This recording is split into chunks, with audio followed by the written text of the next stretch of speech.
Let's move on and talk to Jose in California. Jose, you're live with Eric and V. What would you like to talk Thanks about? for having me. Absolutely. What can we help you with today?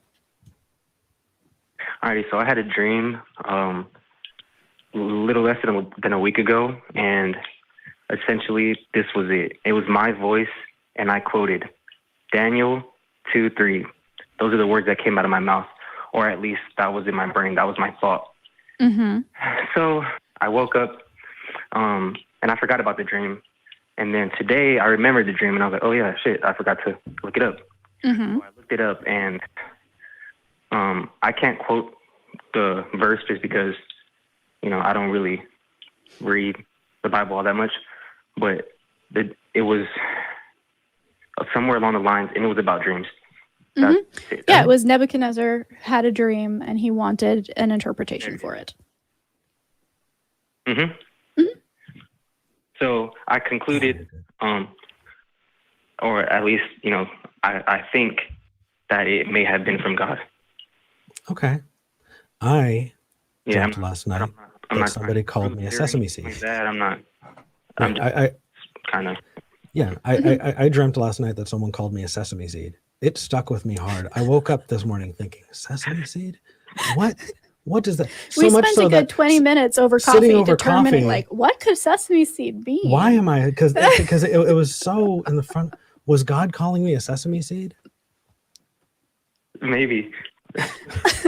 Yeah, which is why we probably shouldn't conflate dreams with reality, right? We need to make sure that what we're convinced of and what we accept to be true match up to reality and not just dreams, because that can be really hazy, right? You can have people making different claims and you won't be able to tell which one's true, right? If I had a dream that the number of gumballs in the jar were odd, and you had a dream that said the number of the gumballs in the jar are even, right? How are we going to determine that? Well, if we're just going off of dreams, then there's not really a way.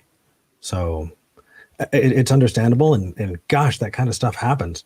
But what's interesting, if you dreamt that someone called you a sesame seed, would that stick with you? The reason I ask is because I feel like it's counting the hits and ignoring the misses, right? Have you heard of the Texas sharpshooter fallacy? I have not. No? Ooh, cool story. Yeah? I love it. You're driving down the highway. You're right here.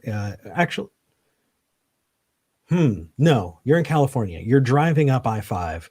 Okay, you're going through Sacramento, and you get to a nice hilly area. And Jose, you start seeing barns, right? And these big, beautiful white barns. And you pass one barn that has all of these bullseyes painted on it all over the place. And right in the middle of the bullseye is an arrow. And you go, holy moly, this person's a really good archer. And so you get out of your car, you go and you knock on the door and you say, hey, did you do that? And they, yeah, absolutely. Can you show me? Sure. So they walk out and they knock an arrow and they shoot the arrow at the barn. And then they walk up with the paint and they draw the bullseye around the arrow. That's the Texas sharpshooter fallacy. And so the idea that you are counting what seems special, but likely ignoring all of the dreams that don't make any sense, means that you're selecting for things that might seem special, but in reality, it probably doesn't happen any more often than chance. Okay. Yeah. Also, it's worth noting that Daniel 2 and that dream that Nebuchadnezzar has and that story is actually very popular with Christians, especially different groups of apologists, especially in discussions around, the kingdom of the world and the end times and the way that power transitions between different groups. So I'm not saying that you heard it somewhere, but I am saying that it's not a unknown story. It is actually a fairly well known. I'd say right up there with like Noah's Ark and shit. Like this Daniel story is pretty common. It's not an arcane like Yeah. unknown, if that makes sense. So you probably have heard it before, even if you haven't read the Bible back to front a couple of times. And there are a number of others that are really, really, I mean, if you said, I woke up and I was thinking about John 3:16. Yeah, exactly. Oh, wow. That's really, really potent. That's really powerful. You know, there are lots of those that just, you know, sorry, I'm just I'm Also, bolstering what you said. How do you know it wasn't like telling you to go look for a 23-year-old named Daniel? I don't. Point. So I guess so the reason that I'm concluding that it's God is because, or something bigger than the natural world would be because, so like, for instance, right, if no one's ever heard of a sesame seed, or if no one even knows what a sesame seed is, and then they have a dream that someone called them a sesame seed, then yeah, I think that's just because I've never heard of it. Like, okay, so well, I mean, you've heard of the Bible, and No, I I'm mean- sure you may have picked up somewhere that Right. Daniel's a book in the Bible. oh, okay, yeah, you have a good point there. But I've never, I've never read Daniel or anything like that. Sure. You know, there are lots of It's like- there were lots of times that I've prayed and I would just flip to a random page in the Bible hoping that the Holy Spirit would guide my hand. Ooh, I did that all the time. And I knew that whichever page I stopped on, that was the page I'm supposed to be watching, because that is a message to me and I need to make sense of it. And so I'd read something that may not have made a lot of sense, but I would work with it until it did. I think you could probably do that with the Bible pretty often. Yeah, I think the key here is to think about that Texas sharpshooter fallacy, the sesame seed, all that good stuff. But also, if you think, my concern here is that you're treating this like, well, I haven't read this story before, so clearly it came to me from elsewhere. But you clearly are invested in this particular religion enough to draw a direct connection between a dream and a very particular God from a very particular religion, right? So this is part of your cultural norm. This is something that you have absorbed subconsciously for, I don't know how long. I don't know you, Jose, but I think that a lot of your assumptions about this is a result of what is normal for you, right? And if Christianity is normal in your community, then that is going to inform whether or not Christian themes, books from the Bible, show up in dreams, right? Okay, yeah. And it's okay to say, I don't know sometimes. It's okay to say, well, that was weird. Yeah. And turning to a book and finding wisdom in it or finding something meaningful to you, that's awesome. That just doesn't mean that the claims in the book are true. And if you really want some Bible passages, then I'll tell you the rest of the story is Nebuchadnezzar, immediately after having his dream told to him and explained to him, understands and believes in God and is just like, oh my gosh, this is it, and becomes a believer. And in the next sentence, he goes, okay, now I'm going to build a statue of myself and everybody needs to pray to it, because Nebuchadnezzar was like, I totally believe this. And then walked away, and it did not sink in at all. I would love for you to walk away with some of this sinking in. It does. So Cool. I really like science and whatnot.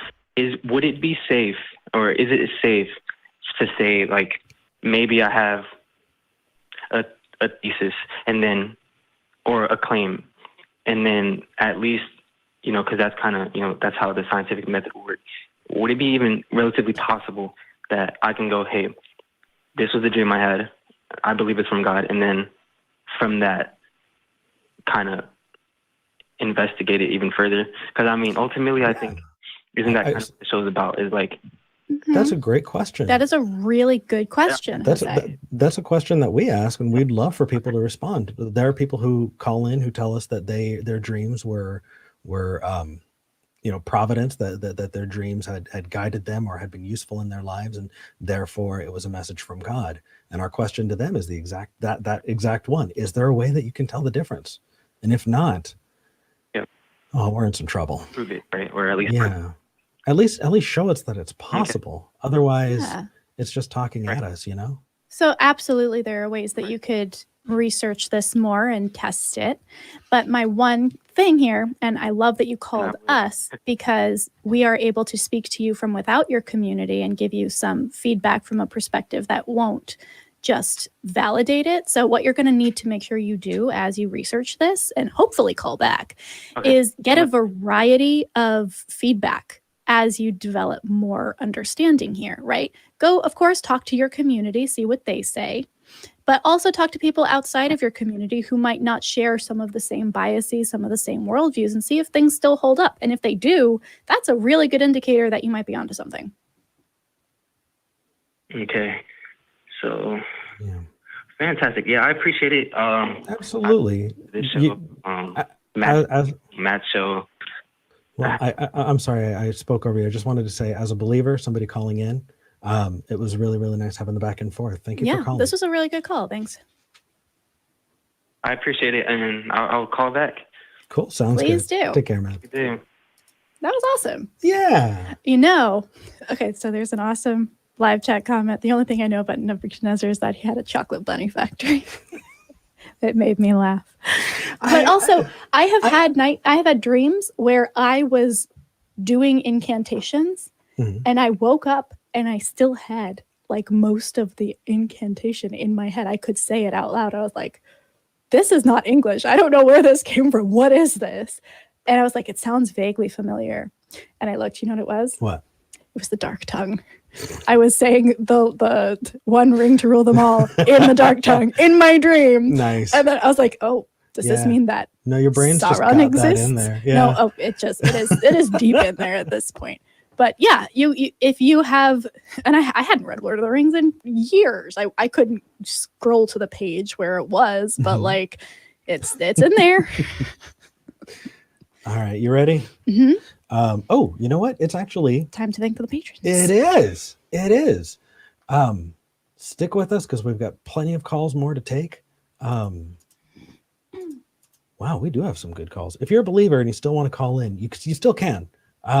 It's getting late. So it's time to thank our top 5 patrons. Our top 5 patrons this week are Eric Tweet, Dingleberry Jackson in second place. Whoa, coming in clutch. Dingleberry Jackson, rock on. Desert Heathen, Bethany P, and Balaam's Donkey. Damn, you guys. Hey, we had, that changed up. It did. That's impressive. If you want to support us, you don't have to be one of our top 5 patrons, obviously. But every little bit helps. And honestly, just signing up for $1 an episode. Yeah. That's what keeps us afloat. That's what enables the ACA to keep us going and to enable our incredible crew. Let's see, I'm going to call out the crew chat. Is there any way we could see the crew cam before we move on to the next call? Because our crew is amazing. We love you guys. And this is where your support is going. You know, it's to us who are working hard to put out this content, to put out educational materials, and to good organizations, to good causes.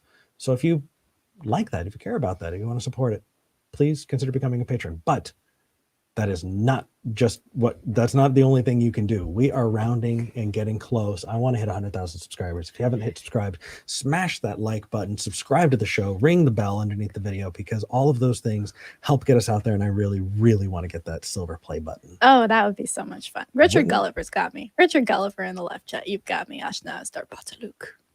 Oh no. Yep. All right.